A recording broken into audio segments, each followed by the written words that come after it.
Channel education Jitendra में स्वागत है। हर दिन की तरह हम आज भी एक मॉडल पेपर हल करेंगे जिसमें काफ़ी अच्छे और सिलेक्टेड प्रश्न हैं जो आने वाले एग्जाम्स की दृष्टि से काफ़ी महत्वपूर्ण रहेंगे। और आपके इस मॉडल पेपर में कितने प्रश्न सही हो पाते हैं कमेंट में जरूर लिखिए। शुरू करते हैं आज का मॉडल पेपर। प्रश्न संख्या 1। मौर्य काल में शिक्षा का सर्वाधिक प्रसिद्ध केंद्र था। इसका आंसर होगा ऑप्शन सी, तक्षशिला। तक्षशिला मौर्य काल में शिक्षा का सर्वाधिक प्रसिद्ध केंद्र था। प्रश्न संख्या 2। गुप्त शासकों द्वारा जारी किए गए चांदी के सिक्के कहलाते थे। इसका आंसर होगा ऑप्शन ए, रूपक। प्रश्न संख्या 3। किसने मुगल साम्राज्य की राजधानी को आगरा से दिल्ली स्थानांतरित की? तो किसने की थी? इसका आंसर क्या होगा? इसका आंसर होगा ऑप्शन डी, शाहजहां ने की थी। प्रश्न संख्या 4। भारत में गरीबी का सर्वप्रथम अनुमान किया था। भारत में गरीबी का सर्वप्रथम अनुमान किया था। तो इसका आंसर होगा बगीचा सिंह मिनशाह द्वारा। भारत में गरीबी का सर्वप्रथम अनुमान लगाया था बगीचा सिंह मिन्हास द्वारा। प्रश्न संख्या 5। स्वास्थ्य प्रशिक्षण एवं शिक्षा पर लगाए गए व्यय कहलाता है।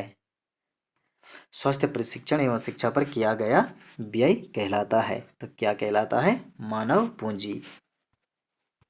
प्रश्न संख्या 6। निम्नलिखित में से कौन एक प्राथमिक चट्टान है? निम्नलिखित में से कौन एक प्राथमिक चट्टान है? तो इसका आंसर आ गया ऑप्शन बी, आग्नेय। प्रश्न संख्या 7। किस वर्ष को वेनसांग ने मोक्ष पर्व कहा है? किस पर्व को वेनसांग ने मोक्ष पर्व कहा है? इसका आंसर क्या होगा? इसका आंसर होगा ऑप्शन डी, कुंभ पर्व। प्रश्न संख्या 8। सरहिंद नहर निर्मित की गई है। इसका आंसर क्या होगा? इसका आंसर होगा ऑप्शन बी, सतलुज नदी पर। प्रश्न संख्या 9। भारतीय संविधान के किस अनुच्छेद में स्त्री व पुरुष को पूर्ण समानता दी गई है? भारतीय संविधान के किस अनुच्छेद में स्त्री व पुरुष को पूर्ण समानता दी गई है? इसका आंसर होगा ऑप्शन ए, अनुच्छेद 14 और 15। प्रश्न संख्या 10।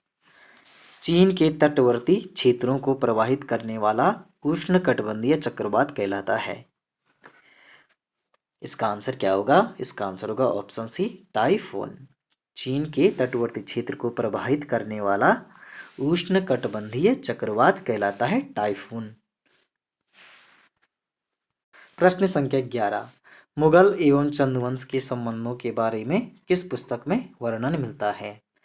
मुगल एवं चंदवंश के संबंधों के बारे में किस पुस्तक में वर्णन मिलता है? तो इसका आंसर क्या होगा? इसका आंसर होगा ऑप्शन ए, जहांगीरनामा। प्रश्न संख्या 12। भारतवर्ष की स्वतंत्रता के समय भारतीय राष्ट्रीय कांग्रेस का अध्यक्ष कौन था? भारतवर्ष की स्वतंत्रता के समय भारतीय राष्ट्रीय कांग्रेस का अध्यक्ष कौन था? इसका आंसर होगा ऑप्शन बी, जे.बी. कृपलानी। प्रश्न संख्या 13। सुदर्शन झील का निर्माण किसने कराया था?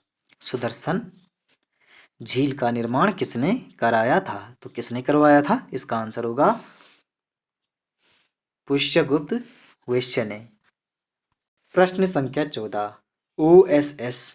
ओएसएस का पूर्ण रूप है। ओएसएस का पूर्ण रूप है। इसका आंसर क्या होगा? इसका आंसर होगा ओपन सोर्स सॉफ्टवेयर। प्रश्न संख्या 15। टेस्ला यूनिट किस क्षेत्र से संबंधित है? टेस्ला यूनिट किस क्षेत्र से संबंधित है? तो टेस्ला यूनिट किस क्षेत्र से संबंधित है? इसका आंसर आएगा चुंबकीय क्षेत्र से। प्रश्न संख्या 16। लार में कौन सा एंजाइम पाया जाता है? लार में कौन सा एंजाइम पाया जाता है? इसका आंसर क्या होगा? इसका आंसर होगा ऑप्शन ए, टाइलिन। प्रश्न संख्या 17। हाल ही में स्थापित पवन ऊर्जा क्षमता के मामले में शीर्ष स्थान पर कौन सा राज्य रहा है? हाल ही में स्थापित पवन ऊर्जा क्षमता के मामले में शीर्ष स्थान पर कौन सा राज्य रहा है? तो कौन सा राज्य रहा है? इसका आंसर होगा ऑप्शन सी, गुजरात। प्रश्न संख्या 18, हाल ही में फ्रेंच ओपन 2023, हाल ही में फ्रेंच ओपन 2023 पुरुष एकल का खिताब किस खिलाड़ी ने जीता? तो किस खिलाड़ी ने जीता? इसका आंसर क्या होगा? इसका आंसर होगा नोवाक जोकोविच ने।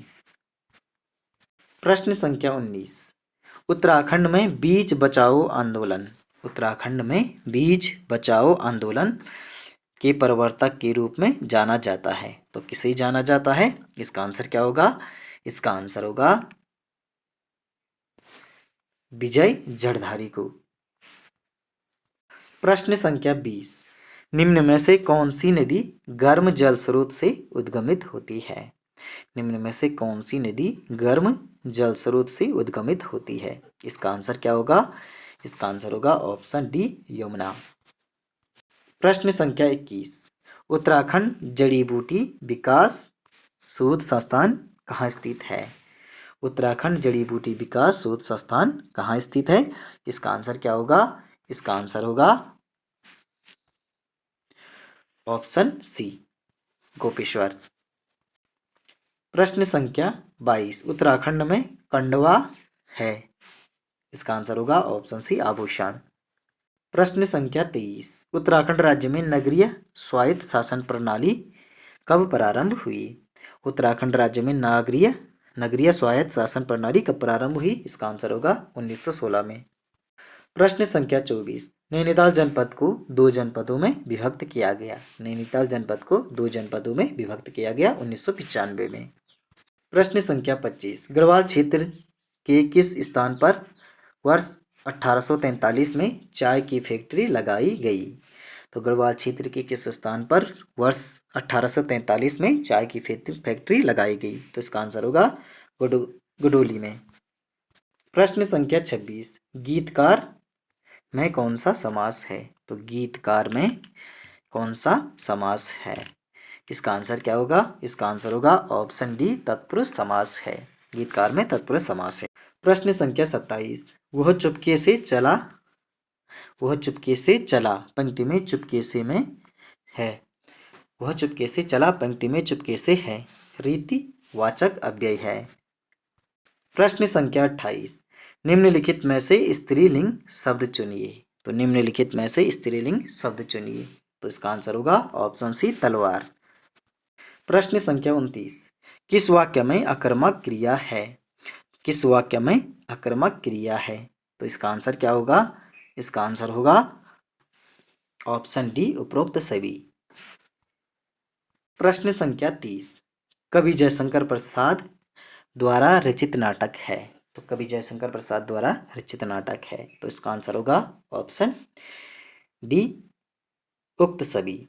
स्कंदगुप्त, राजश्री, विशाख, एक घूंट, कामना, चंद्रगुप्त, अजातशत्रु, ध्रुव स्वामिनी, करुणालय, ये सभी की सभी क्या हैं? जयशंकर प्रसाद द्वारा रचित नाटक हैं। तो दोस्तों, आपको यह मॉडल पेपर कैसा लगा कमेंट में जरूर लिखिए। वीडियो को लाइक, चैनल को सब्सक्राइब और वीडियो को शेयर भी करते जाइए साथ में। मिलते हैं अगली वीडियो में अगले मॉडल पेपर के साथ। धन्यवाद दोस्तों।